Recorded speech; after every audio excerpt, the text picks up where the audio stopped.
अस्सलामुअलैकुम व्यूवर्स, मैं हूं आपका होस्ट तौकीर आफ्ताब और आप देख रहे हैं मेरा YouTube channel conceptual maths with Tauqeer Aftab. Viewers, 9th class का सिलसिला चल रहा है और हम लोग मैथमेटिक्स पढ़ रहे हैं 9th क्लास के हवाले से। चैप्टर नंबर 1, 2, 3 एंड 4 हम लोग कंप्लीट कर चुके हैं और चैप्टर नंबर 5 जो कि फैक्टराइजेशन के हवाले से है उसकी भी एक्सरसाइज 5.1 हम लोगों ने कर चुके हैं। आज हमने स्टार्ट करनी है एक्सरसाइज 5.2। व्यूवर्स, एक चीज़ जहन में रखिए कि फैक्टराइजेशन के अंदर जो जो प्रोसेस हम ऑलरेडी पढ़ते जाएंगे, जैसे 5.1 के अंदर हमने प्रोसेस पढ़े हैं, वो प्रोसेस 5.2, 5.3 और ऑनवर्ड जितनी भी एक्सरसाइज हैं फैक्टराइजेशन की, उनके अंदर एज इट इज़ वो वाले मेथड्स भी साथ ही यूज़ हो सकते हैं। ओके, तो आइए आज हम एक्सरसाइज 5.2 स्टार्ट करते हैं। क्वेश्चन नंबर 1 एंड 2, दो क्वेश्चन मैंने इसके लिखे हैं। आज के लेक्चर में हम इन दो क्वेश्चंस को कंप्लीट करेंगे। तो आइए क्वेश्चंस की तरफ। फर्स्ट क्वेश्चन, उसका फर्स्ट पार्ट है, स्टेटमेंट हमें दी गई है x⁴ प्लस 1/x⁴ माइनस 3। अब आप देखें, जो हमने प्रायर जितने भी हमने मेथड्स पढ़े हैं वो मेथड्स यहाँ पर अप्लाई नहीं हो रहे। तो अब हमने क्या करना है, हमने जो प्रोसेस है फैक्टराइजेशन का, उसके अंदर ये होता है कि हम एक बड़े एक्सप्रेशन को 2 या 3 या 4 छोटे एक्सप्रेशंस के प्रोडक्ट की फॉर्म में लिखना होता है। तो हम इसको भी ऐसे ही करेंगे। अब देखें, हमारे पास इधर दो चीज़ें कंप्लीट स्क्वायर हैं। ये है x⁴ का स्क्वायर और ये है 1/x² का स्क्वायर। तो सबसे पहले तो इसको देखेंगे क्या बनता है। तो देखिए, ये है x² प्लस 1/x² इसका स्क्वायर। अब अगर ये कंप्लीट स्क्वायर हो तो इसके अंदर कौन सी चीज़ मिसिंग है। अब देखें, ये a² प्लस b²। अब यहाँ पर जो चीज़ नहीं है वो या तो प्लस 2ab होना चाहिए या माइनस 2ab होना चाहिए। अब आप देखें कि -3 ऑलरेडी यहाँ पर मौजूद है। तो यहाँ पर अगर -2ab होता, यानी -2 इंटू x² इंटू 1/x² होता, तो ये कंप्लीट स्क्वायर बन जाता। आप देखें कि ये x² से कैंसिल होता है, बाकी क्या बचता है, -2। तो हमें यहाँ पर -2 चाहिए।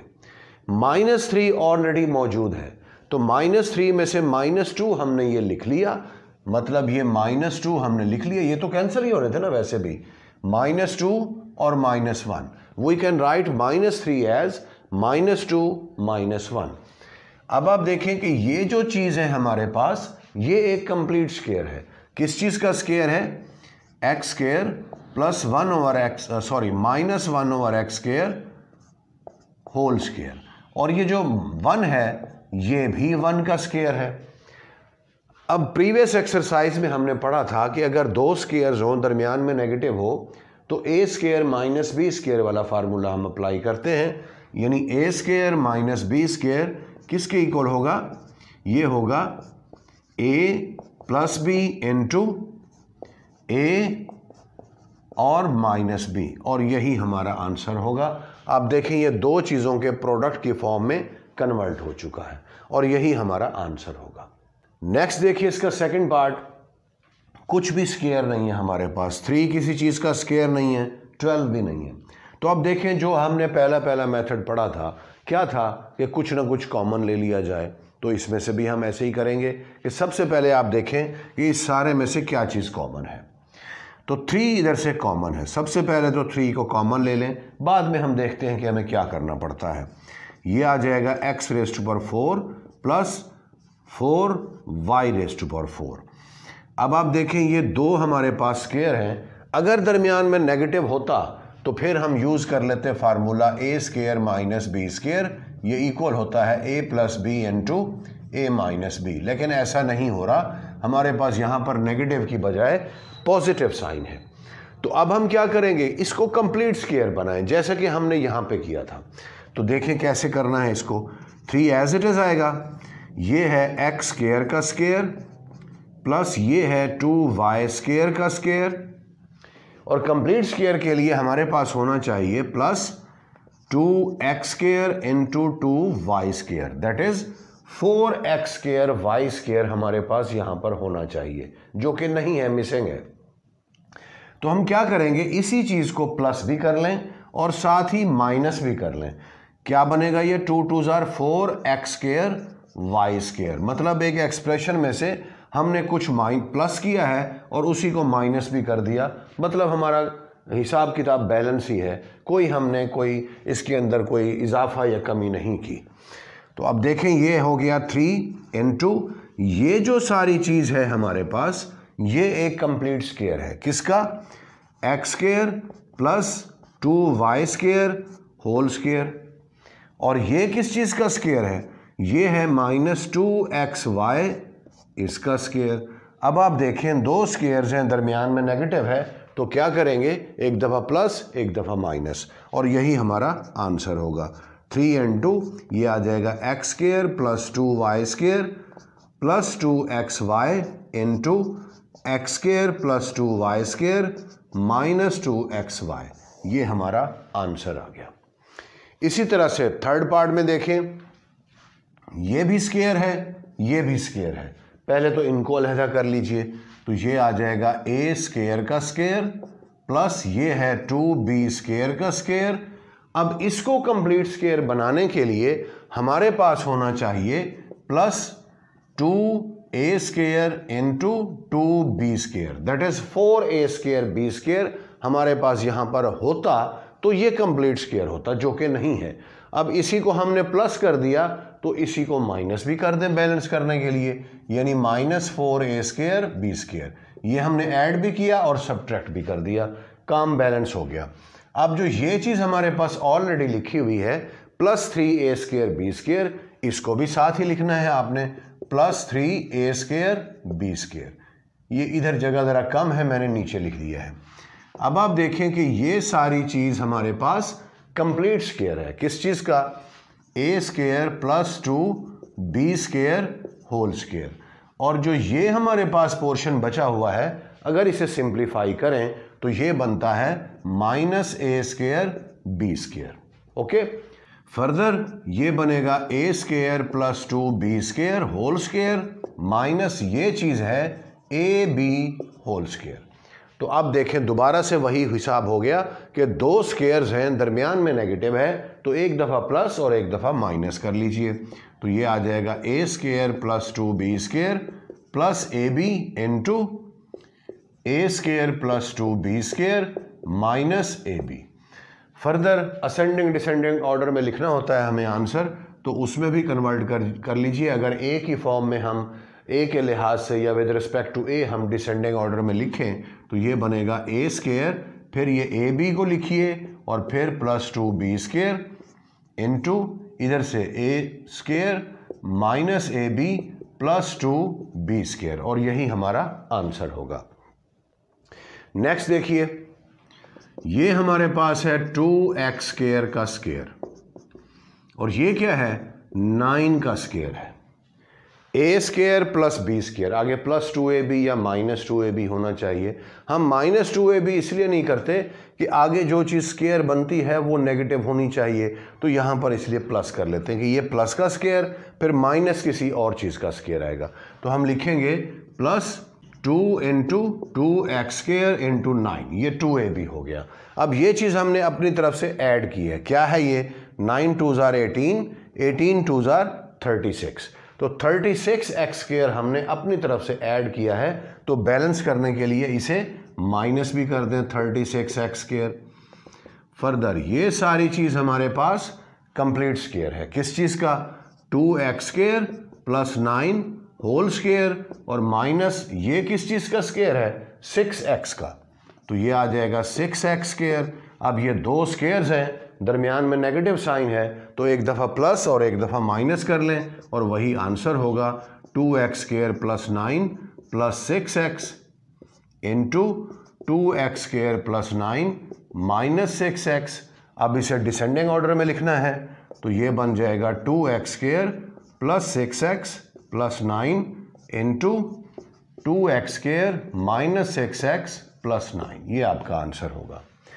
नेक्स्ट देखिए, अब इसके अंदर आप देखें ये तीनों चीज़ें हमारे पास स्क्वायर्स हैं, तो अब हमने सेलेक्ट करना है कि किन दो को हम स्क्वायर की फॉर्म में लिखें और किस को हम 2ab की फॉर्म में लिखें।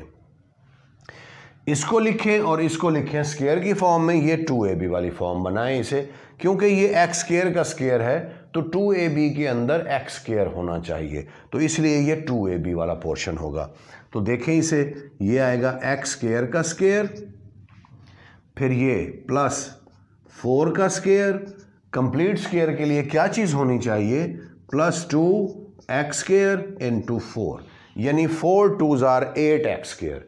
हमने 8x स्क्वायर इसके अंदर ऐड किया है, तो 8x स्क्वायर माइनस भी कर दें, माइनस 8x स्क्वायर, और ये जो प्लस 4x स्क्वायर ऑलरेडी मौजूद है इसको भी लिख लीजिए, प्लस 4x स्क्वायर। अब ये सारी चीज़ हमारे पास कंप्लीट स्क्वायर हो गई। किस चीज़ का स्क्वायर है ये, x square plus 4 whole square, और यहाँ से क्या बनेगा हमारे पास, माइनस 4x स्क्वायर। ठीक है जी।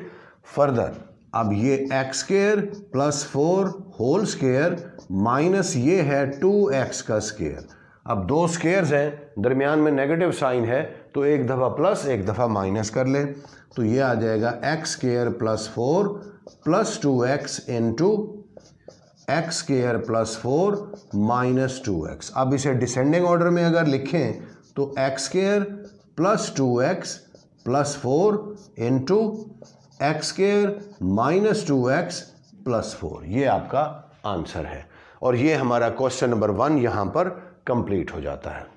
व्यूअर्स, इसके बाद बिल्कुल टोटली तौर पर एक डिफरेंट चीज़ है, इसको हम कहते हैं mid term breakup. Okay, mid term breakup इसका नाम है, और प्रोसेस वही फैक्टराइजेशन वाला हम लोग कर रहे हैं। हम सहारा लेंगे मिड टर्म ब्रेकअप का। अब हमने करना क्या है, हमने ये करना है कि ये जो 48 है लास्ट वाला, इसके दो ऐसे पेयर्स बनाने हैं कि जब उसे मल्टीप्लाई करें तो 48 आए, और अगर उसे ऐड करें तो हमारे पास 14x आना चाहिए। मल्टीप्लाई करें तो 48 और अगर ऐड करें तो 14 आना चाहिए। अब ऐसे कौन से दो चीज़ें हैं, अब आप मुख्तलिफ इसमें अप्लाई कर सकते हैं, जो पेयर फिट बैठेगा वो हम यहाँ पर यूज़ करेंगे। अब हम चेक कैसे करेंगे, चेक आप ऐसे कर सकते हैं कि अगर 48 को 2 से डिवाइड किया जाए, 48 डिवाइडेड बाय अगर हम 2 करें तो ये 2 2s are 4, 8 आएगा, 4 2s are 8, यानी 2 मल्टीप्लाई बाय 24। अब 2 और 24 को मल्टीप्लाई करें तो 48 आता है, लेकिन अगर इसे ऐड करें तो क्या आएगा, 26 आएगा, 14 नहीं आता। अगर यहाँ पर लिखा होता 26x तो फिर हम 2 और 24 ये दो पेयर्स बनाते, ठीक है, लेकिन यहाँ पर 14 है तो इसका मतलब ये पेयर ठीक नहीं होगा। तो हम क्या करेंगे, 48 को फिर आगे डिवाइड करें, 3 से करें, 4 से करें, 5 से करें, 6 से करें, तो 6 8s are 48 होता है। अगर हम 6 को 8 से मल्टीप्लाई करें, 6 8s are 48 होता है, और अगर 6 और 8 को ऐड करें तो वो हमारे पास ये वाला नंबर 14 आ जाएगा। ओके, तो इसके पेयर्स क्या बनेंगे, 6 और 8 बनेंगे। ये viewers hit and trial method है। आप इसको जितनी ज़्यादा आप इसकी प्रैक्टिस करेंगे उतना ज़्यादा आपके लिए ये फ्रूटफुल साबित होगा। वैसे एक बात आपको बताता चलूँ कि ये फैक्टराइजेशन का प्रोसेस जो है मिड टर्म ब्रेकअप, ये बहुत ही ज़्यादा यूज़ होता है 10th क्लास में, एफएससी में भी यूज़ होता है, डेरिवेटिव्स आप लोग पढ़ेंगे वहाँ पर भी यूज़ होता है, और बहुत सारे पार्शियल फ्रैक्शन है और बहुत सारी चीज़ें 10th क्लास या फर्स्ट ईयर सेकेंड ईयर के अंदर ये जो फैक्टराइजेशन है मिड टर्म ब्रेकअप, ये बहुत ही ज़्यादा इस्तेमाल होता है।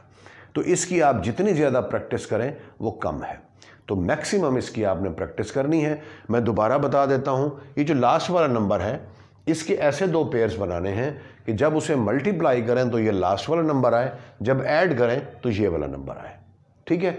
तो अब देखिए, मैंने आपको बताया 6 और 8 बनते हैं। इसी तरह और भी बहुत सारे हो सकते हैं, लेकिन वो 14 वाली शर्त को पूरा नहीं करते। अगर हम 48 को 4 से डिवाइड करें तो 12 आएगा, 12 4s are 48 होता है। अब 12 और 4 से 14 नहीं आता, 16 आता है। अगर यहाँ पर 16 लिखा हुआ होता तो फिर हम यही 12 और 4 वाला पेयर ही सिलेक्ट करते। बहरहाल अभी कौन सा पेयर है, 6 और 8, तो लिखें इसे। अब लिखना कैसे है, लिखना इस तरह से है कि x स्क्वायर, फिर जो पेयर्स बने हैं 6 और 8 था तो 6 उसके साथ भी x लिखें, और दूसरा 8 था, 8 के साथ भी x लिखें, और फिर ये 48 आ जाएगा। ये इसे लिखने का तरीका है। जो दो पेयर्स आप सेलेक्ट करते हैं उनके साथ जो भी वेरिएबल इन्वॉल्व हो रहा हो वो वेरिएबल आपने साथ लिखना है। अब इन दोनों में से क्या कॉमन है? x कॉमन है। ये मतलब वही मेथड है जो 5.1 में आपने किया था, दो के पेयर्स बना के हम कॉमन लेते हैं। तो यहाँ पर भी दो के पेयर, दो पेयर ये हैं, एक पेयर ये है, तो इधर से कॉमन लेंगे। यहाँ से x कॉमन आएगा, बाकी बचेगा x + 6। इधर से क्या चीज़ कॉमन है? 8 कॉमन है, बाकी आ जाएगा x + 6। अब जो ये x + 6 दो जगहों पर आया हुआ है, ये एक तरह से निशानी है इन क्वेश्चंस की कि आपने पेयरिंग जो है वो ठीक की हुई है। जो मिड टर्म ब्रेकअप, ये मिड वाली टर्म जो थी, इसको जो ब्रेकअप आपने किया है वो ठीक है। ये इस चीज़ की निशानी है कि यहाँ पर सेम चीज़ आ जाती है, x + 6 इधर भी है और x + 6 इधर भी है। अब फर्दर ये वाला x + 6 दोनों टर्म्स में मौजूद है, तो इसे कॉमन ले लीजिए, बाकी आ जाएगा x + 8 और यही आपका आंसर होगा। और व्यूअर्स, दूसरी बात ये कि एंड में जाके, अभी आपकी क्योंकि प्रैक्टिस नहीं है क्वेश्चन सॉल्व करने की इस तरह के, तो एंड में जाके इन दोनों को मल्टीप्लाई करके देख लिया करें, आपके पास यही चीज़ आएगी। ठीक है, नेक्स्ट देखिए, नेक्स्ट है x² - 21x + 108। अब आपने 21 के अपना 108 के ऐसे पेयर्स बनाने हैं जब उसे मल्टीप्लाई करें तो +108 आए, और जब उन दो पेयर्स को आपस में सॉल्व करें तो हमारे पास -21 आए। अब -21 कब आएगा? या तो दोनों जो पेयर्स आपने सेलेक्ट किए हैं वो दोनों नेगेटिव हों, तब उन्हें ऐड करने से -121 आएगा, या फिर उस सूरत में आ सकता है -21 कि एक जो दो पेयर्स हैं उनमें से एक बड़ा है एक छोटा है, जो बड़ा है उसके साथ नेगेटिव है, जो छोटा है उसके साथ पॉजिटिव है।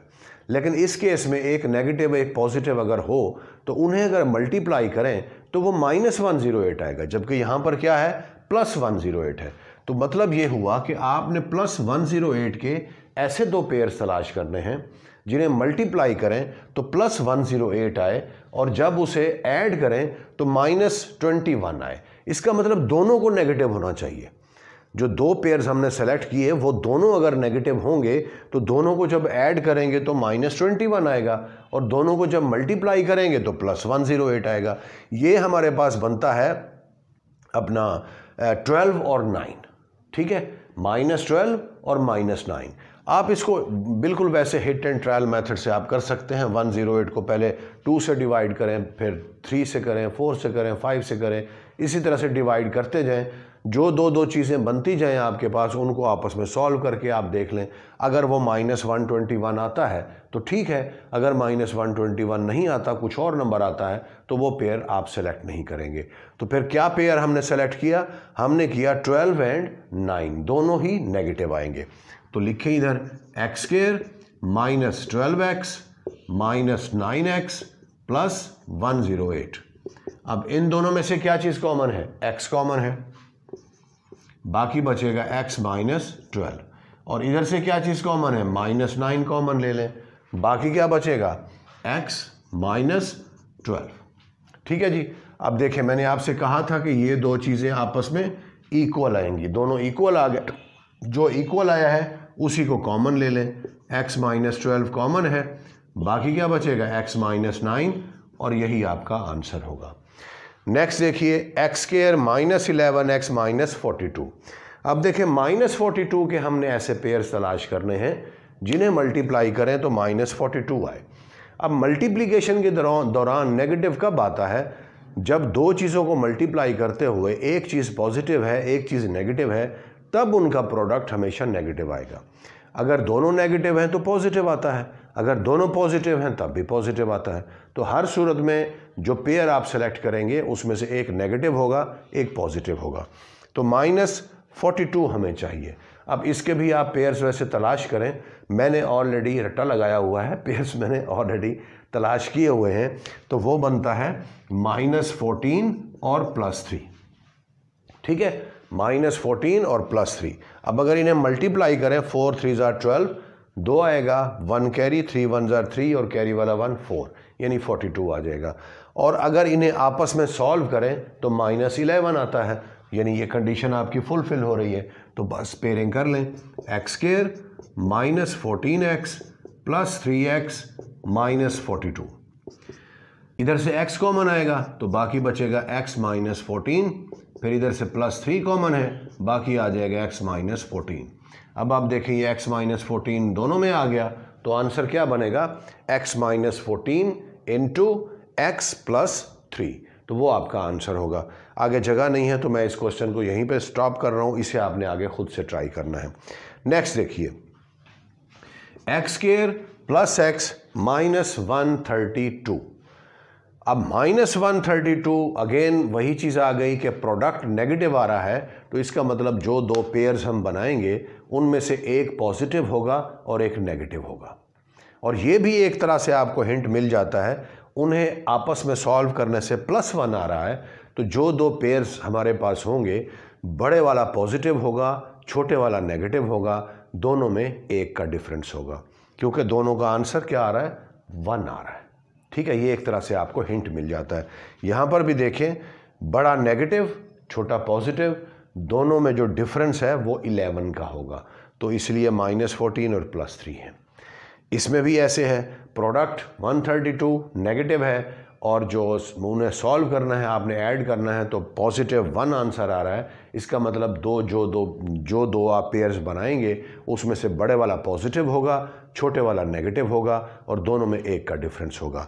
वो पेयर्स बनते हैं +12 और -11। अब +12 और -11 को अगर मल्टीप्लाई करें तो 132 आता है, और अगर इन्हें ऐड करें तो +1 आता है।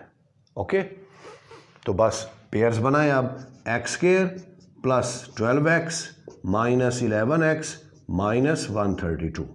इन दोनों में से x कॉमन है, x प्लस 12 आ जाएगा, फिर -11 कॉमन आएगा, x प्लस 12, ये क्योंकि बाहर नेगेटिव है तो अंदर का साइन चेंज हो जाएगा। अब ये x प्लस 12 दोनों का सेम आ गया, तो बस इसी को कॉमन ले लें, x plus 12 into x minus 11, यही आपका आंसर होगा।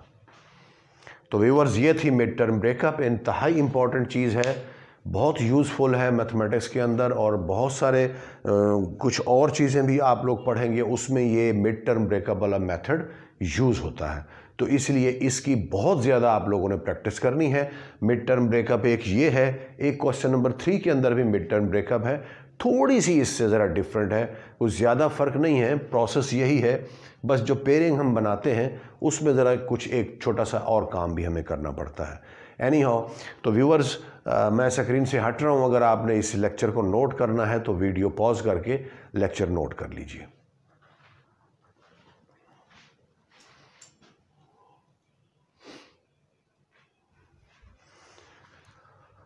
तो व्यूअर्स, ये था हमारा आज का लेक्चर। उम्मीद है कि आपको ये समझ आया होगा और वीडियो अच्छी लगी होगी। अगर आपको ये वीडियो अच्छी लगी है और लेक्चर समझ भी आया है तो मेरी वीडियो को ज़रूर लाइक कीजिए, साथ ही मेरे चैनल को सब्सक्राइब भी कीजिए, और मेरा मैसेज अपने दोस्तों तक पहुंचाइए कि इंशाल्लाह 9th के बाद हम लोग 10th फर्स्ट ईयर और सेकंड ईयर को ऐसे ही gradually conceptually each and everything देखेंगे।